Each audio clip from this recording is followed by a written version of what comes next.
जीवन ने आप में बहुत बड़ी किताब है और इस किताब को स्वयं को पढ़ना, घटित होने वाली सारी घटनाएं हमें कुछ न कुछ सबक दे जाती है, कुछ सिखा जाती है, लेकिन इन घटनाओं को देखने की हमारी आंख, जिसे हम विवेक कहें, उस विवेक की जरूरत हो। सत्संग का आयोजन उसी विवेक को जगाने का एक सामूहिक प्रयत्न है। आपके अंदर जो अच्छे और बुरे की पहचान की जो शक्ति है उसे ही विवेक है, और यही जो विवेक शक्ति है मनुष्य की पहचान भी है। कहने का अभिप्राय यह है कि यह जो विवेक है, यही विवेक हमें मनुष्य से इतर पशु पक्षी कृमि कीट आदि जो जीव है, इतर जीव है, इससे भिन्न करता है, अलग करता है। बिनु सत्संग विवेक न होई। कहते हैं सत्संग के बिना विवेक का जागरण नहीं होता। और विवेक का मतलब है ऑब्जर्वेशन, निरीक्षण, सुपरविजन। आप देखें, कभी आपकी तबीयत खराब हो तो आप झट से डॉक्टर के पास जाते जरूर हो आप, लेकिन कभी विचार करते हो कि मेरी तबीयत खराब क्यों हुई? ऑब्जर्व किया आपने? निश्चित है किसी शादी में गए होगे, पार्टी में गए होगे और जरूरत से अधिक आपने कुछ खा लिया होगा, वायु विकार बना, पेट गुड़गुड़ हुआ और डॉक्टर के पास गए। आप ऑब्जर्व करो कि आखिर क्यों ऐसा हुआ। हम अपने व्यवहार में ऑब्जर्व करें कि मेरे साथ ऐसा क्यों हो रहा है। ये ऑब्जर्वेशन ही है विवेक।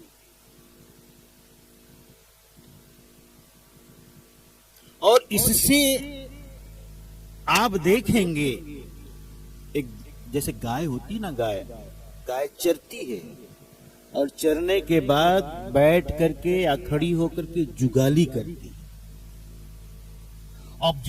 ऑब्जर्वेशन एक तरह से जुगाली है। अपने व्यवहार का तटस्थ भाव से निरीक्षण है। तटस्थ माने हट करके। कभी आप कि किसी से दो बात हो गई, तू मैं हो गई, कभी निरीक्षण किया कि आखिर क्यों ऐसा हुआ, कहां भूल हुई, कहां चूक हुई, कहां गलती हुई? तो ऑब्जर्वेशन जरूरी है। समय कम है और 2 दिन बीत गए प्राकट्य महोत्सव के, और हमें इस बात का भी ध्यान रखना है कि सुनाते रहे और आप कहो भूखे भजन न हो गोपाला, और ले लो अपनी कंठी माला। उस हद तक भी नहीं सुनाना है, क्योंकि सुनने की भी एक सामर्थ्य है और सुनाना तभी तक उचित है जब तक आप सुन रहे हैं। जैसे अभी मैं देख रहा हूं सब सुनने की मुद्रा में है, तब ठीक है। और वक्ता को इस बात का बराबर ध्यान रखना चाहिए। सही वक्ता, समझदार वक्ता वही है जो जनता को देखे, सबका ध्यान आपकी तरफ है और आपके हर अगले शब्द को सुनने के लिए आतुर है। तो समझना कि आपको सुन रहे हैं। आपस में बातें हो रही है, कोई सो रहे हैं, कोई मोबाइल और कोई कुछ, तो समझना चाहिए वक्ता को भी कि बंद करो भाई। एक छोटी सी बात मैं कहूं, एक छोटी कहानी सुनाता हूं। कहानी वस्तुतः हमें प्रिय होती है और कहानी के माध्यम से, यानी कहानी है दृष्टांत, और दृष्टांत और दृष्टांत कहते हैं सिद्धांत को। दृष्टांत के माध्यम से दृष्टांत को समझना, सिद्धांत को समझना। सिद्धांत को समझने के लिए उदाहरण रूप कहानियां सुनाई जाती, बताई जाती। एक छोटी सी कहानी। एक गुरुकुल में बहुत सारे विद्यार्थी रहते हैं। पढ़ाई पूरी हो गई, सब लोग जाने लगे। सभी जितने भी विद्यार्थी थे सब अच्छे घरानों से थे, समृद्ध परिवार से। एकमात्र जो विद्यार्थी था, शिष्य था, वो गरीब था। जाते समय उसने देखा कि सब अपने गुरु को कुछ न कुछ दक्षिणा स्वरूप भेंट कर रहे हैं, कुछ न कुछ सब भेंट कर रहे हैं। इस शिष्य के मन में एक हीनता का भाव आया कि मैं कितना तुच्छ हूं, गरीब हूं। मैंने गुरु से सब कुछ अर्जित किया और आज गुरु को कुछ दे न पा रहा हूं। काश मेरे पास भी कुछ होता, मैं गुरु को देता जैसे सब दे रहे हैं। मैं खाली हाथ गुरु के पास से जा रहा हूं। जब उसकी बारी आई विदा लेने की, उन्होंने हाथ जोड़े, आंखों में आंसू थे, निवेदन किया, गुरु श्रेष्ठ, एक विनती है, प्रार्थना है। मैं बहुत गरीब हूं, मेरे पास कुछ नहीं है इन आंसुओं के अतिरिक्त,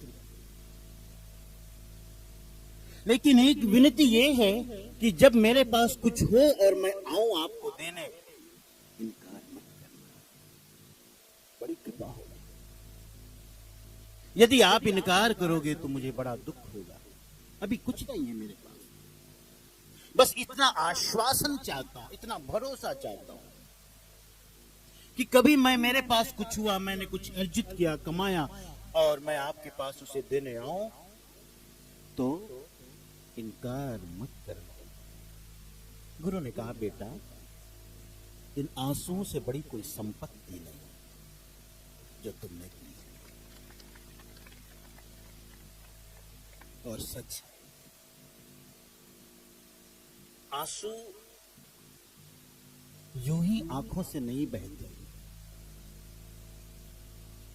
तुम प्रयास करके बहाना चाहो तो शायद न बहे।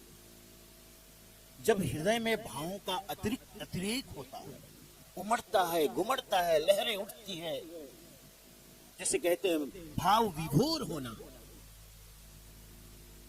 भावों का तरंगायित होना, तो वही भाव की तरंगे, भाव की लहरें आंसू बन के आंखों से बहते हैं। उसने कहा, इन आंसुओं से बड़ी कोई संपत्ति नहीं, लेकिन तुम कहते हो कि मैं कभी आऊं और आपको कुछ दूं तो इनकार नहीं करना। मैं आपको मैं तुम्हें आश्वासन देता हूं, बेटा, तुम जरूर ऐसा करना। कभी तुम्हारे पास हो, माना कि इसकी जरूरत नहीं है, लेकिन तुम्हारी संतुष्टि के लिए। वो चला गया शिष्य। रास्ते में मित्र का घर था। रात को ठहरा, बहुत उदास था, बेमन था। मित्र ने पूछा, क्या बात है? खुशी नहीं देख रहा हूं मैं, उदास हो, किसी बात की चिंता है तुम्हें, क्या बात है? सोने को तो चाहा लेकिन नींद न लगी, करवटें बदलने लगा। मित्र ने जान लिया। अंत में पूछा फिर से, क्यों ऐसा है? तुम्हारी आंखों में नींद क्यों नहीं? क्या चिंता है? मैं मित्र हूं, और मैं मित्र हूं तो मुझ पर भरोसा करो। उसने कहा कि आज जब सारे शिष्य गुरु को कुछ न कुछ दे के जाते थे, मैं कुछ दे नहीं सका। यही अफसोस, यही दुख मुझे सताए जा रहा है। मैं इतना अभागा, इतना बदकिस्मत, इतना गरीब कि अपने गुरु से सब कुछ मैंने पाया, लेकिन गुरु को कुछ भी न दे सका। मित्र ने कहा, तुम चिंता न करो, इस राज्य का जो राजा है उसका एक नियम है, और नियम यह है कि जब कोई भी सुबह के समय उससे मांगने जाता है और जो भी मांगता है खाली हाथ नहीं लौटा, जो भी जाता है। जब यह सुना तो उसने कहा कि और मुझे ज्यादा तो नहीं, लेकिन कम से कम 5 स्वर्ण मुद्रा तो मेरे पास होनी चाहिए गुरु को देने के लिए। जब मित्र ने बताया तब तो सुबह का इंतजार होने लगा। सुबह हुई, बहुत ही शीघ्र वह तैयार हुआ और दौड़े दौड़े राजा के दरबार में गया। पता चला राजा साहब जो हैं बाग में सैर करने गए हैं, वॉकिंग करने गए हैं, टहलने गए हैं। दौड़े दौड़े बाग में गया, देखा दूर से राजा साहब टहल रहे हैं, आ रहे हैं। 5 स्वर्ण मुद्रा की आशा लेकर के गया था कि आज मुझे मिल जाएगा, मैं अपने गुरु को समर्पित कर दूंगा। जब राजा साहब आए तो उन्होंने कहा, मेरी अर्जी पर ध्यान देना, मैं आपसे कुछ मांगने आया हूं, याचक बन करके आया हूं, और आपको बता दूं कि मैं पहला याचक हूं। आज की सुबह का मैं पहला याचक हूं और आप ना नहीं कहना।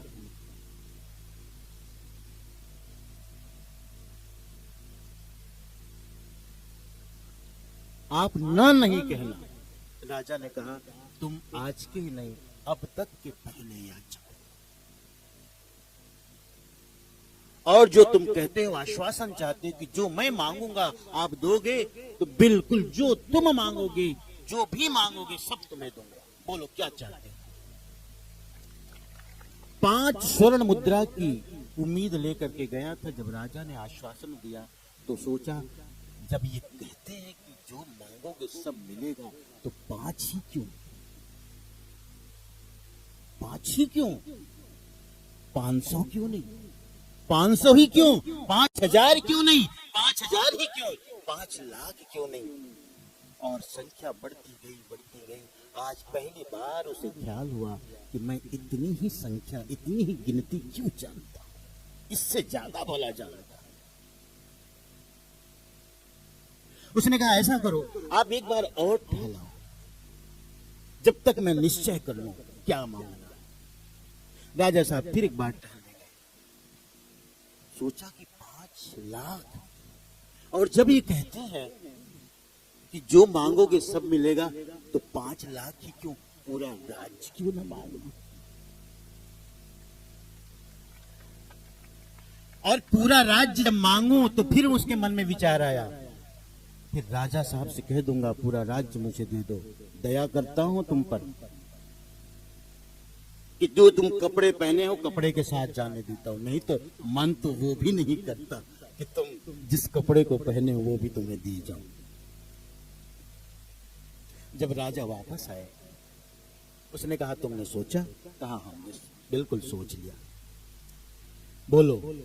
लेकिन बोलने से पहले राजा साहब हैं, ऊपर की तरफ हाथ उठाते हैं, हे भगवान, तेरा लाख शुक्रिया, वर्षों से जिसका इंतजार था मुझे, वर्षों से जिसकी प्रतीक्षा थी, आज तुमने उसे भेज दिया।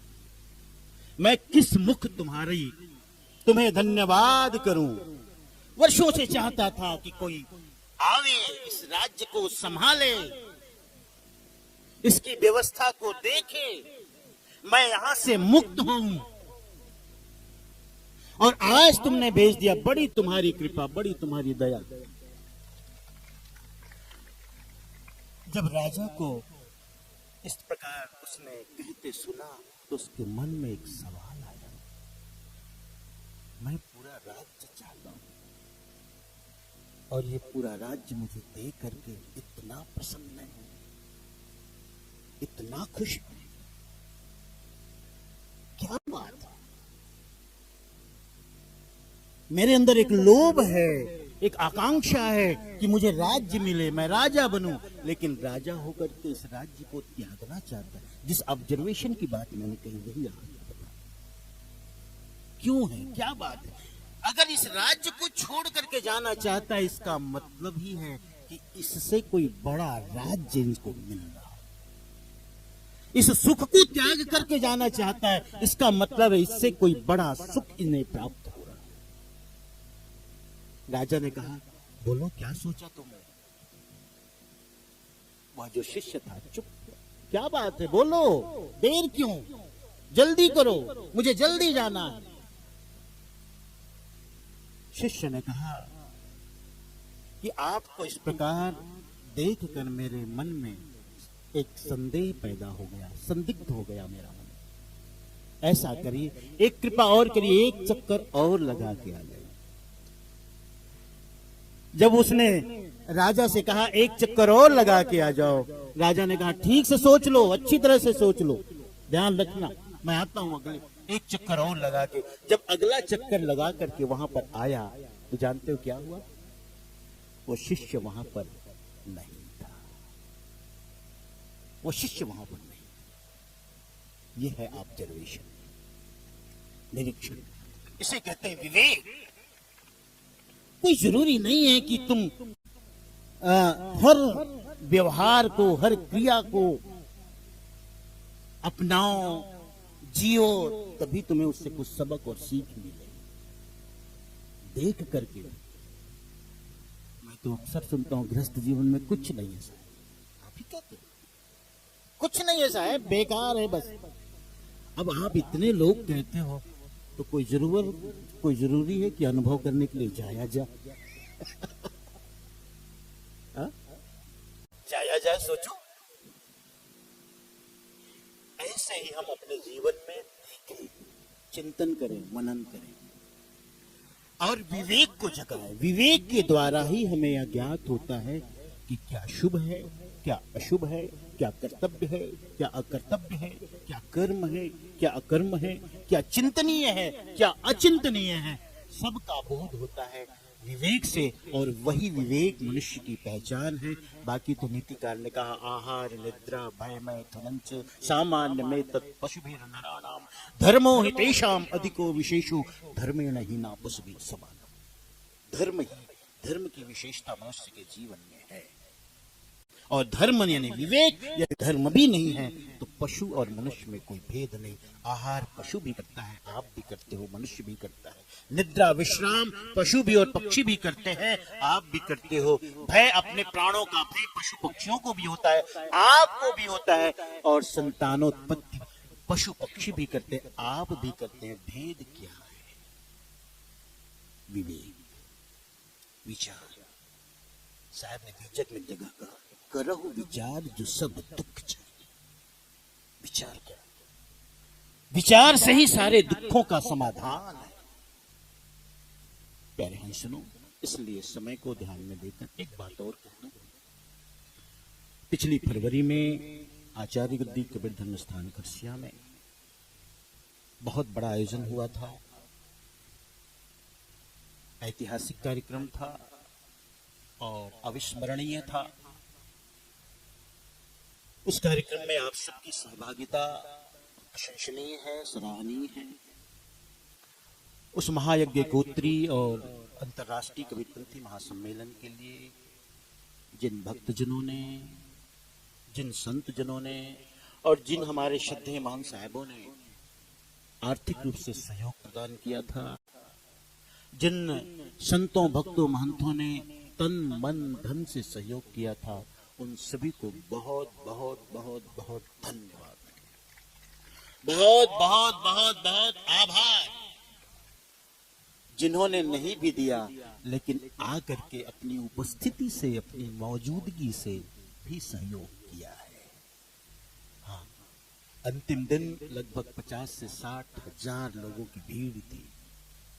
सबने उस कार्यक्रम को सराहा है। जिधर भी से भी फोन आया, सब ने कहा साहब बहुत आनंद आया, बड़ा मजा आया, बहुत अच्छा लगा। कितनों ने ऐसे भी कहा कि हम साहब पहली बार अपने आचार्य गद्दी, अपने गुरुजनों की समाधि के दर्शन किए। एक मौका, एक अवसर था और आप आए, पधारे, दर्शन दिए। आप सभी को बहुत बहुत धन्यवाद। लहरतारा साहब की जो प्राकट्य भूमि लहरतारा धाम है और हम सब की जो पहचान है, हमारी आचार्य गद्दी जो सदगुरु की व्यवस्था के अनुसार वंश परंपरा की सबसे बड़ी गादी, सबसे श्रेष्ठ गादी हमारी आचार्य गद्दी के ब्रह्म स्थान खरसिया, दोनों स्थान हमारे लिए बहुत महत्वपूर्ण है। हम अपनी आचार्य गद्दी में आचार्य गुरुजनों की समाधि के दर्शन करते हैं। वहां आप पधारे थे। आप सभी को इसके लिए बहुत बहुत धन्यवाद करते हुए समय को देखते हुए वाणी को यहीं पर विराम देता हूँ।